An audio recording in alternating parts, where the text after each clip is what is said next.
A day of healing and joy, May 17th.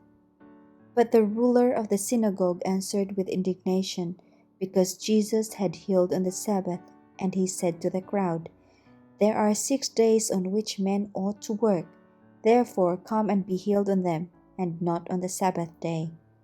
Luke chapter 13 verse 14. And he was teaching in one of the synagogues on the Sabbath. And behold, there was a woman which had a spirit of infirmity 18 years, and was bowed together, and could in no wise lift up herself.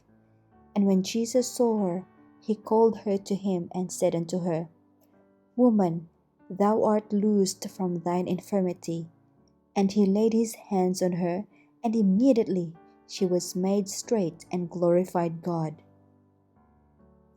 The compassionate heart of Christ was touched at the sight of this suffering woman, and we should suppose that every human being who looked upon her would have rejoiced that she was loosed from her bondage and healed of an affliction that had bowed her down for 18 years.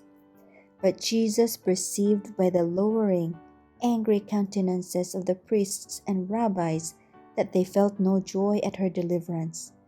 They were not ready to utter thankful words because one who had been suffering and deformed by disease was restored to health and symmetry. They felt no gratitude that her deformed body was made comely, and that the Holy Spirit made glad her heart till it overflowed with thankfulness, and she glorified God. The psalmist says, "Whoso offereth praise glorifieth me." But in the midst of the words of gratitude is heard a discordant note, and the ruler of the synagogue answered with indignation because that Jesus had healed on the Sabbath day. He was indignant that Christ had caused an unhappy woman to sound a note of joy upon the Sabbath. In a loud voice, harsh with passion, he said to the people, "There are 6 days in which men ought to work.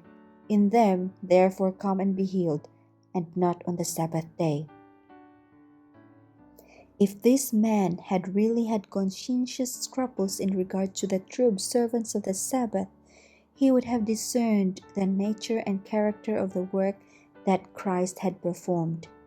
The work that Christ had done was in harmony with the sanctification of the Sabbath day. The people on this side and that side wondered and were glad at the work that had been wrought for the suffering woman. And there were those whose hearts were touched, whose minds were enlightened, who would have acknowledged themselves the disciples of Christ, had it not been for the lowering, angry countenances of the rabbis.